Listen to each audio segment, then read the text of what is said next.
Thrissur തിരുവില്ലാമലയിലെ കയറുംപാറയിലെ wholesale വസ്ത്രനിർമ്മാണശാലയിലെ പൂജാമുറിയിൽ നിന്നും 17 ലക്ഷം രൂപയടങ്ങിയ രഹസ്യ ലോക്കറും സ്കൂട്ടറുമായി മുങ്ങിയ ജീവനക്കാരനെ പോലീസ് സാഹസികമായി പിടികൂടി.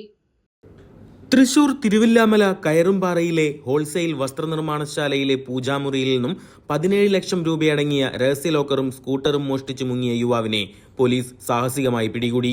സ്ഥാപനത്തിൽ ജോലി ചെയ്തു വരികയായിരുന്ന പ്രതിയായ തഞ്ചാവൂർ സ്വദേശി സൂര്യയെ തമിഴ്നാട്ടിലെ തിരുവണ്ണാമലയിൽ നിന്നുമാണ് പഴയന്നൂർ പോലീസ് സാഹസികമായി പിടികൂടിയത്. കഴിഞ്ഞ 25-നായിരുന്നു കേസിനാസ്പദമായ സംഭവം. പോലീസിനെ കബളിപ്പിക്കാൻ സ്വന്തം മൊബൈൽ ഫോൺ മറ്റൊരു കാറിൽ ഉപേക്ഷിച്ചാണ് സിനിമാ സ്റ്റൈലിൽ പ്രതി രക്ഷപ്പെടാൻ ശ്രമിച്ചത്. സൈബർ സെൽ സിഗ്നലുകൾ വഴി പോലീസ് തെറ്റായ വഴിയിലൂടെ സഞ്ചരിക്കുമെന്നായിരുന്നു പ്രതിയുടെ പ്രതീക്ഷ. എന്നാൽ പഴുതടച്ച അന്വേഷണത്തിലൂടെ പഴയന്നൂർ പോലീസ് അതിവേഗം പ്രതിയിലേക്ക് എത്തുകയായിരുന്നു. പഴയന്നൂർ SHO സുധിലാലിന്റെ നിർദ്ദേശപ്രകാരം സബ് ഇൻസ്പെക്ടർ മധു, പോലീസുകാരായ വിപിൻ, ജവഹർ, മനീഷ് എന്നിവരടങ്ങിയ പ്രത്യേക അന്വേഷണ സംഘമാണ് തിരുവണ്ണാമലയിൽ നിന്നും പ്രതിയെ വലയിലാക്കിയത്.